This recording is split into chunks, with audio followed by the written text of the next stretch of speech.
네, 지금부터는 투자해놓은 시간 통해서 시장에 나온 이슈들 그리고 종목들 저희가 투자 전략 한번 세워보겠습니다. 오늘 함께할 두 분은요. 업사이클 리서치 유창희 본부장, 기업공시연구소 변영인 대표 두 분과 함께하겠습니다. 어서 오세요. 네, 안녕하십니까. 네, 지지부진한 시장이지만 그래도 힘을 내서 저희가 하나하나씩 핫한 섹터들, 종목들 투자 전략 세워보겠습니다.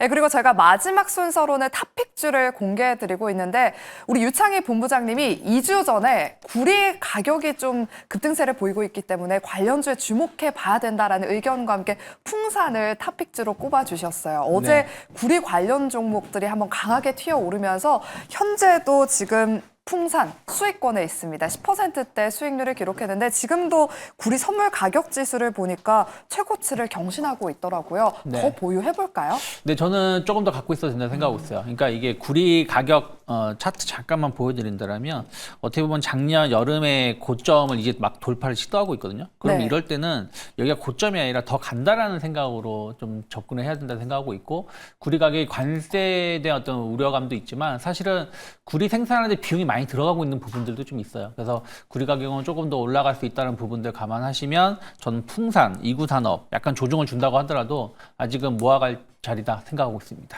네, 미국 정부가 예상보다 더 빠르게 구리 수입품에 대한 관세를 빨리 부과할 수 있다라는 보도도 나온 만큼 일단 풍산 수익 극대화 관점으로 더 홀딩해보자라고 말씀해 주셨습니다. 오늘도 두 분의 후속주 탑픽주 한번 기대해 보도록 할게요. 그럼 하나하나씩 저희가 섹터별로 투자 전략 세워보겠습니다. 먼저 반도체 이야기부터 나눠보도록 할게요. 미국의 수출 규제로 엔비디아의 첨단 반도체 중국 수출이 금지된 상황에서 중국 당국도 엔비디아 제품에 대해 규제를 강화할 것으로 전해지면서 간밤 엔비디아 주가가 5% 넘게 급락했습니다. 이에 필라델피아 반도체 지수도 3% 넘게 밀리면서 마감을 했는데요. 유창희 본부장님. 네. 미국과 중국의 이런 패권 싸움에 반도체 업황도 좀 타격을 받는 모습이에요. 그래도 오늘 시장 흐름을 보면 삼성전자는 이달 들어서 외국인의 매수세가 붙어서 그런지 오늘 같은 시장에서도 강보합권 수준에서 잘 버텨주고 있고요. 네. SK하이닉스는 조금 밀리는 모습입니다. 국내 반도체 종목들 어떤 영향을 좀 받을까요? 저는 아직까지는 뭐 너무 우리가 걱정하진 말자라고 말씀을 드리고 싶어요. 어저께 엔비디아가 5% 정도 조정이 나왔는데 사실은 그동안 기술적 반등이 좀 많이 나왔었던 거에 따른 차익성 매물이라고 보시면 되겠고요. 중국이 이제 저가형 제품 자체가 발열도 심하고 전력도 많이 잡아먹다 보니까 이거 우리가 좋은 제품 안 주면은 엔비디아 규제하겠다는 얘기가 나왔죠. 근데 이 부분도 어떻게 진행될지 모르겠습니다. 그리고 지금 관세에 대한 어떤 불확실성이 어떤 식으로 파급이 될지는 잘 모르겠지만 중요한 거는 기존의 논리 자체. 그러니까 지금 유럽하고 중국이 대규모 부양을 계속해서 진행하고 있다는 부분들, 이러한 것들이 디바이스 제품의 수요가 개선될 수가 있고, 그럼 레거시 반도체 업황이 좀 빠르게 좀 개선될 수 있다는 어떤 기대감들, 이 시황은 아직은 뭐 바뀐 게 없다 생각하고 있고요. 그리고 뭐 이따가도 말씀드리겠지만 마이크로소프트 관련해서 뭐 데이터 센터 투자가 좀 줄어들 수 있다는 우려감들은 있습니다만은 갑자기 이게 급감하거나 수주 절벽으로 갈 가능성은 제한적이다 생각 좀 하고 있기 때문에 아직까지는 좀 조정 시에 분할 매수 관점으로 접근하시면 좋지 않을까. 뭐 오늘 하이닉스가 좀 조정이 나오고 반도체 관련된 종목의 조정이 나오지만 사실은 지난주 혹은 뭐 이번 달 반도체가 상당히 강했었던 부분들이 좀 있었기 때문에 약간의 차익성 매물은 충분히 나올 수 있는 위치가 아닌가 판단하고 있습니다. 네, 차익성 매물이 출회되고는 있지만 그래도 모아가는 전략이 유효하다라고 말씀해 주셨습니다. 그리고 지금 장중에 한화비전이 SK하이닉스로부터 TC본더 2차 공급 계약을 따냈다는 공시가 나오면서 지금 장중에 3% 가까이 4%대 강세를 보였다가 현재는 한 2%에 가까운 상승세를 보이고 있습니다. HBM 이야기를 좀 해보도록 할게요. 이 소식이 들려오자 한미 반도체는 지금 밀리고 있는데요. 그동안 한미 반도체가 SK하이닉스의 TC본더를 독점 공급해 왔는데 지금 한화세미텍의 등장으로 그 지위가 흔들리면서 손바뀜이 좀 일어나고 있는 것 같습니다. 변영희 대표님, 네. HBM 관련 종목 이 시점에서 어떤 대응 전략이 필요할지 한미 반도체 한때 10만 원 선 잘 지켜주다가 요즘에는 좀 흐름이 좋지가 않아요. 오늘 하나비전에 종속해서 하나세미텍의 2차 수주 계약 관련된 내용들이 일부 좀 노이즈가 좀 됐는데 전체 규모를 보면 지금 14일 날 210억 원 규모, 그리고 오늘도 210억 원 규모, 대량으로 따지면은 종합적으로 한 10대에서 한 10대 미만 정도로 좀 추정이 좀 되고 있고요. SK하이닉스가 올해 HBM 공정 투자에 도입될 것이다라고 좀 전망되고 있는 TC본드 전체 수가 한 60에서 80대 정도를 좀 감안해 보면 일단 한미 반도체 독점 체제가 완전하게 좀 끊어졌다라고 좀 이 속단하기에는 좀 다소 무리가 좀 있지 않을까.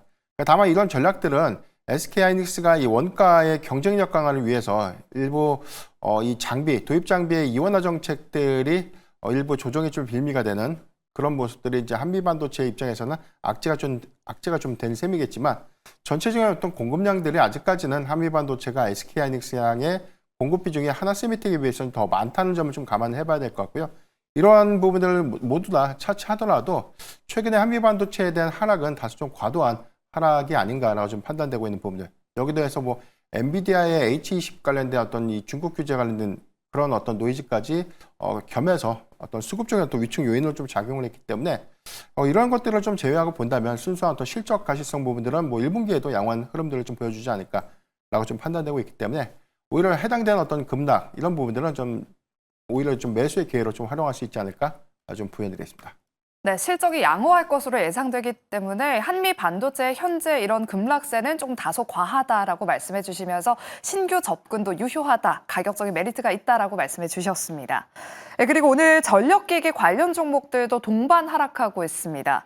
마이크로소프트가 대형 데이터 센터 프로젝트를 중단하겠다라는 소식이 나오면서 AI 공급 과잉 우려에 휩싸였는데요. 유창희 본부장님, 네. 이 소식에 변압기 대표주로 꼽히는 HD 현대일렉트릭이 가장 먼저 또 크게 빠지고 있습니다. 네. 전력기기 관련 종목들 당분간 추세를 좀 되돌리기는 힘들까요? 그래도 미국의 이런 노후 전력망 교체 수요는 견조하잖아요.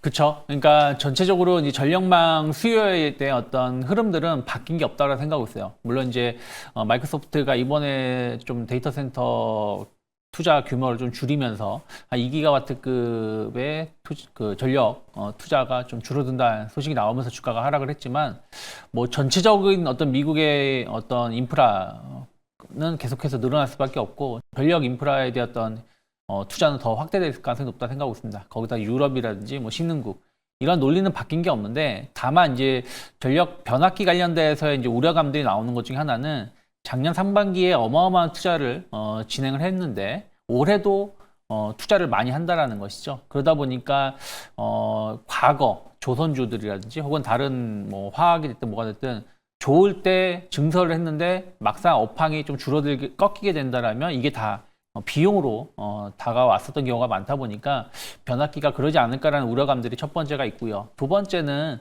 관세입니다. 결국엔 변압기 쪽도 관세를 피할 수는 없다라는 것이죠. 그래서 이런 부분들이 아직은 명확하게 결론이 나온 게 아니다 보니까 투자 심리가 아직은 좀 쉽게 살아나지 않고 있는 것 같아요. 거기다가 이제 딥시크 이후에 데이터 센터에 대한 투자가 좀 줄어들 수 있다는 우려감들이 조금씩 현실화되고 있는 부분들이 좀 있잖아요. 알리바바 CEO도 최근에 보면은 데이터 센터 투자 너무 많이 할 필요 없다라는 얘기도 했었고, 그래서 그런 부분들이 노이즈가 계속 나오고 있는데 결국 이걸 이겨내려면 실적이라고 생각하고 있어요. 그래서 저는 1분기 실적을 확인하기 전까지는 좀 중립적인 시각 조금 더 유지할 필요가 있지 않을까. 그럼 한 달 정도는 너무 무리한 저점에서는 조심해야 되지 않을까 판단하고 있습니다.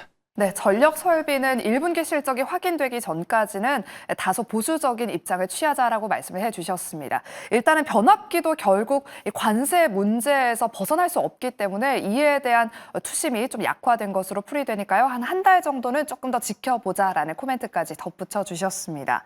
그럼 다음으로는 그나마 우리 시장에서 잘 버텨주고 있는 중국 한한령 모멘텀이 있는 쪽 짚어보도록 할게요. 오늘 엔터주들이 좋은 흐름을 보여주고 있는데요. 현재 SM이 한 5% 가깝게, YG 플러스도 한 3%대 강세를 보이고 있습니다. 유창희 본부장님, 추가 네. 질문 드릴게요. 최근 국내 증시가 여러 불확실성으로 정말 지지부진한 흐름을 보이고 있거든요. 엔터주가 좀 피난처가 되고 있는 것 같은데 지금도 좀 공략이 가능한지 대응 전략 세워주세요. 네, 뭐 저는 충분히 가능하다 생각을 좀 하고 있어요. 사실은 한 달 전쯤에 이제 한한령 해제에 대한 어떤 기대감들이 나왔을 때가 단계 좀 고점이었습니다.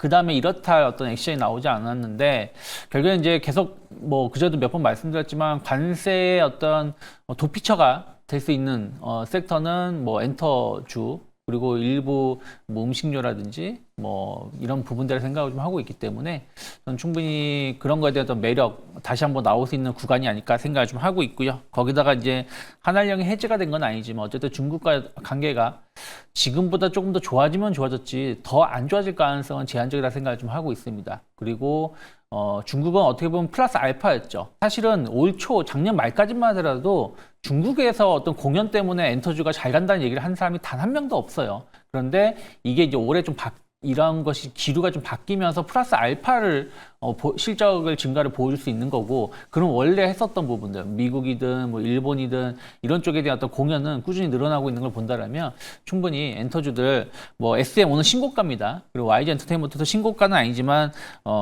그 약간 대장주 역할을 계속 해주고 있는 걸 감안한다라면 뭐 저는 하이브라든지 JYP 엔터테인먼트도 충분히 공략해 볼 수 있는 기업이 될 수 있지 않나 판단하고 있습니다. 네, 하이브와 JYP 엔터를 특징주로 꼽아주셨습니다. 그럼 우리 변영희 대표님의 의견도 한번 여쭤보도록 할게요. 엔터주 추가 상승세 가능한지 최근에 기관 투자자들이 특히나 엔터주를 대거 담고 있습니다. 네. 일단 수급지표상으로 보면 일단 뭐 기대 요인이 될 만한 게 이 중국의 문화사절단이 뭐 3월 말 내지는 뭐 4월 초에 좀 방한 일정이 아직은 좀 구체화되지 않았는데 뭐 예정에 좀 되어 있다는 부분들, 이렇다면은 해당되는 뭐 어떤 공동 프로젝트라든가 중국에 관련된 어떤 사업 진출 부분들에 관련된 협업 성과 이런 것들이 좀 더 가시화되는 그런 모습들이 구체화가 좀 된다면 수급의 연속성들은 조금 더 이어지지 않을까라고 좀 판단되고 있고요. 전체적으로 올해 1월 분기에 대한 이 엔터사들에 대한 이익 성장치가 상향 제시된 점, 이런 부분들은 안정적인 실적에 관련된 기대 요인과 좀 더불어서 중국 시장에 관련된 진출이 본격화되는 그런 구간에 관련된 가치 반영들이 추가로 좀 이루어진다면 저는 뭐 엔터주의 경우에는 오히려 성장성 관점에 이견이 없기 때문에 계속해서 재차 좀 주목을 해봐야 되지 않을까라고 좀 판단하고 있습니다.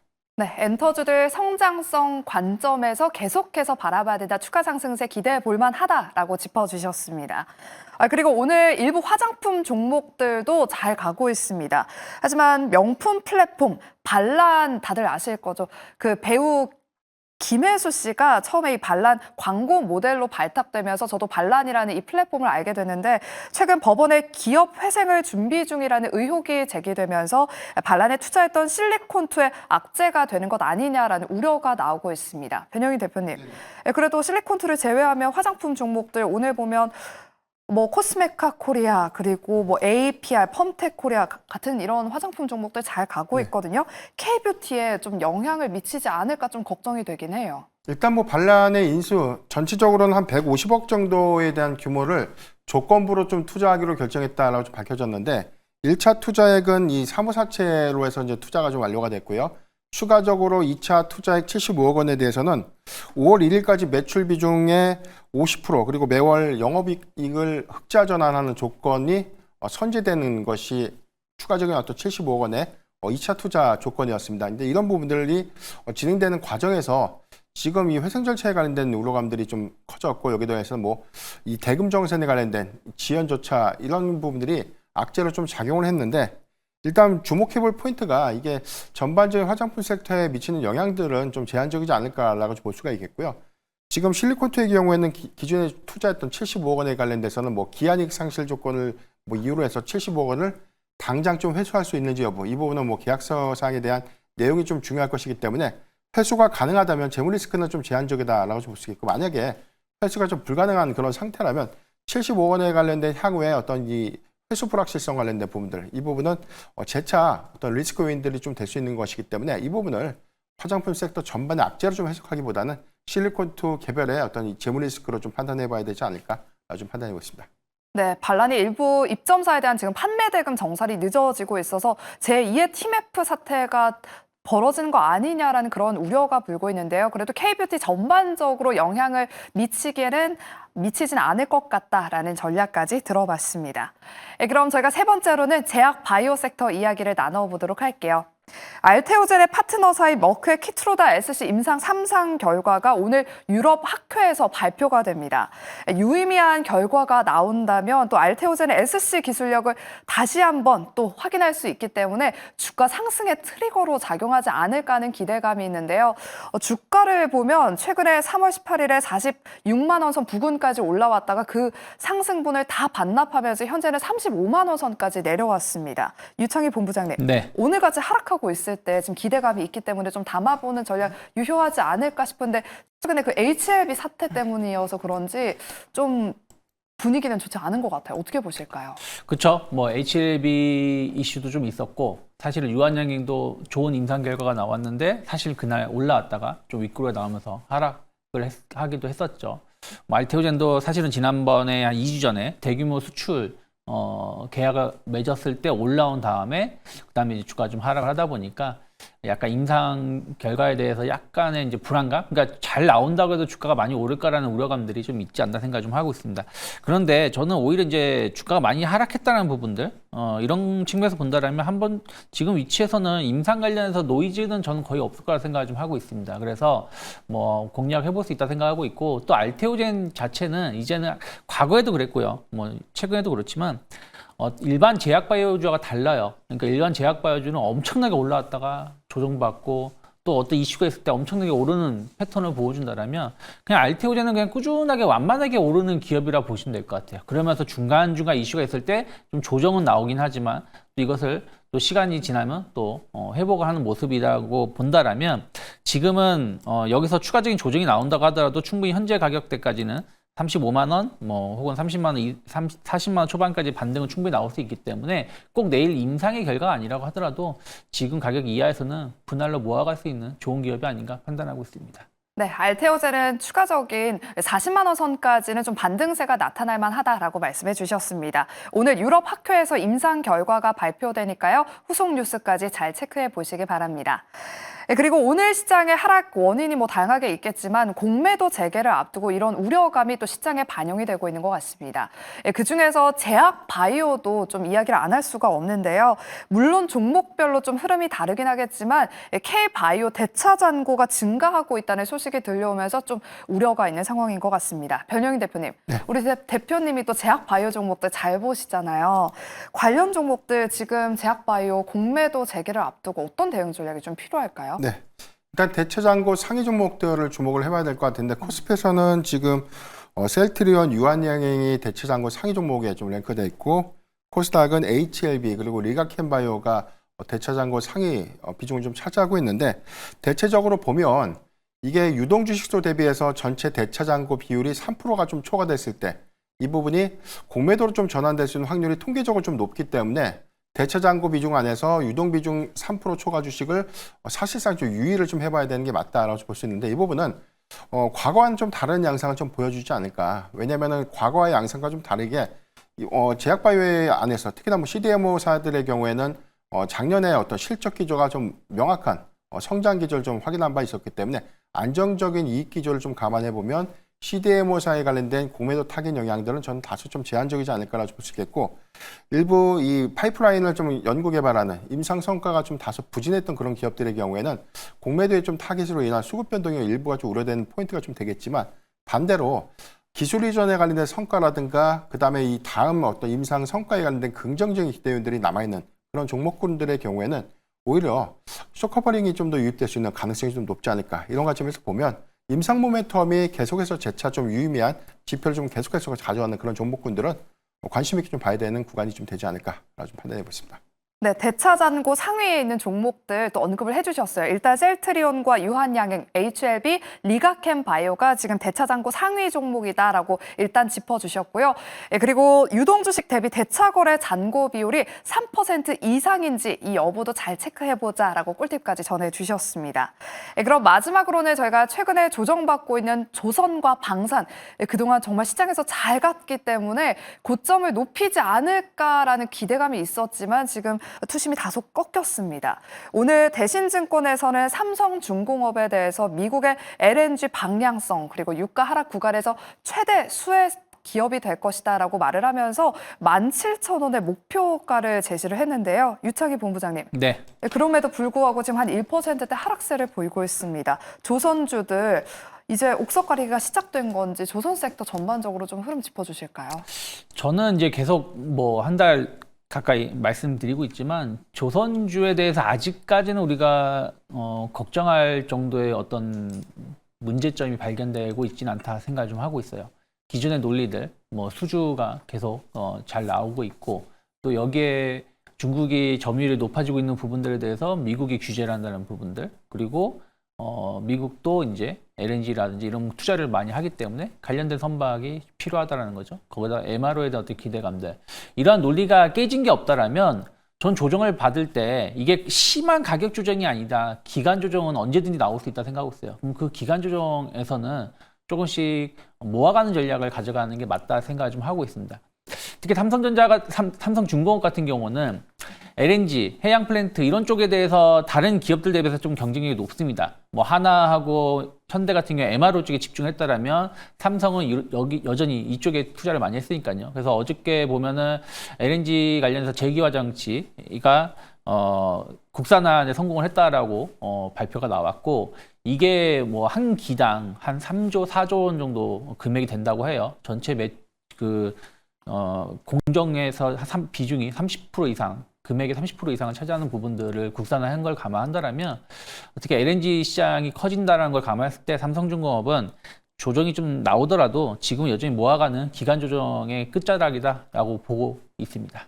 네, 조선주는 기간 조정의 끝자락이다. 지금부터 계속해서 모아가는 전략 유효하다라고 긍정적인 코멘트 주셨습니다. 이어서 방산주 이야기 나눠보도록 할게요. 방산주 내에서 한화과 한화 에어로스페이스의 100% 유상증자에 참여한다는 소식이 전해졌습니다. 변영희 대표님, 주가는 한 보합권 수준에서 한화 에어로스페이스가 움직이고 있는데요. 방산주 전략도 한번 세워주실까요? 네, 대체적으로 지금 하나에어로스페이스의 대규모 유정 이 부분은 단기적으로 주가 가치의 희석 요인이 될 수밖에 없기 때문에 이 조정에 빌미가 좀 될 수 있겠고 해당되는 어떤 이 주식이 실제 유통되는 구간이라면 상당히 수급 부담이 될 수 있는 부분인데 전체적으로 이 하나에어로스페이스에 관련된 악재가 방산주 전체의 어떤 투심을 위축시킨 영향이 일부가 좀 있지만 수주 성과라든가 개별적 모멘텀을 좀 주시해 본다면 저는 뭐 하나그룹주에 대한 단기적 조정을 좀 논의를 하더라도 뭐 현대로템이라든가 뭐 LIG넥스원 그리고 한국항공우주 같은 그런 기업들의 경우에는 올해 가시성 있는 수주 성과를 계속해서 좀 재차 주목해볼 필요가 있지 않을까 좀 부연드리겠습니다. 네, 이렇게 방산주 투자 전략까지 짚어봤습니다. 그럼 마지막 순서로 두 분의 탑픽주를 한번 공개해 보도록 할게요. 저희가 투자해놓은 시간에 우리 출연자분들의 탑픽주들 수익률이 굉장히 좋아서 오늘도 기대가 되는데 먼저 유창희 본부장님. 네. 풍산의 후속주 한번 말씀해 주실까요? 오늘은 어떤 섹터에 어떤 종목 준비하셨어요? 저는 일단은 시장 리스크에서 조금은 덜한 네. SM 엔터주 쪽을 좀 가지고 좀 왔습니다. 계속해서 이제 아까도 말씀드렸지만 국내 아티스트들의 활동은 계속해서 더 늘어나면 늘어나지 줄어들진 않는다라는 것이죠.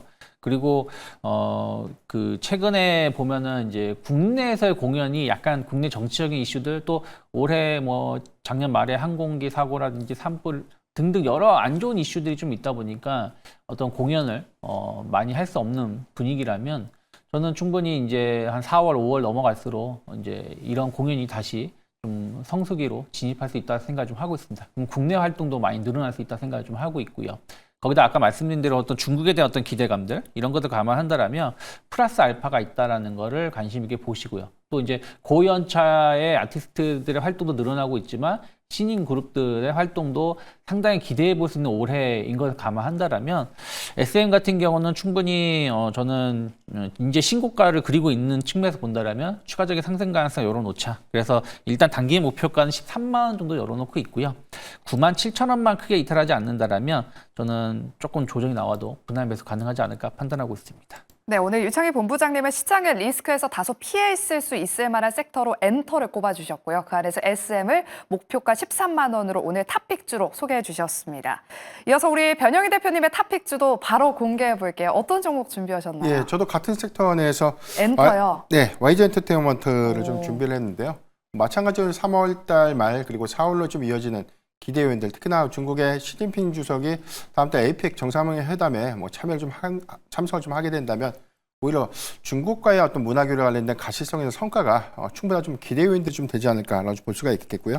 두 번째는 지금 지난 4분기 적자를 좀 예상했던 이 YG 엔터테인먼트가 흑자 기조로 좀 전환됐던 부분들이 빠르게 이 베이비머스트의 가파른 수익 기여 그리고 최근에 3월달 좀 컴백을 했던 트레저의 이 초동 앨범 판매량들이 좀 증가하는 요인들은 1분기 실적에 충분한 좀 기대 요인이 될 수 있겠고요. 하반기에 블랙핑크 완전체 활동, 전체적으로 3분기에 15회 공연이 확정됐기 때문에 해당되는 어떤 중장기 모멘텀들은 긍정적인 어떤 주가의 상승을 좀 이끌지 않을까라고 좀 판단하고 있습니다. 네, 우리 변용희 대표님은 YG 엔터테인먼트를 오늘의 탑픽주로 꼽아주셨습니다. 거의 뭐 엄마 좋아, 아빠 좋아 이런 것 같은데 일단 SM과 YG 엔터테인먼트 오늘의 탑픽주였으니까요. 눈여겨보시길 바랄게요. 네, 저희는 그럼 내일 이 시간에 다시 돌아오겠습니다. 함께해 주신 여러분 고맙습니다.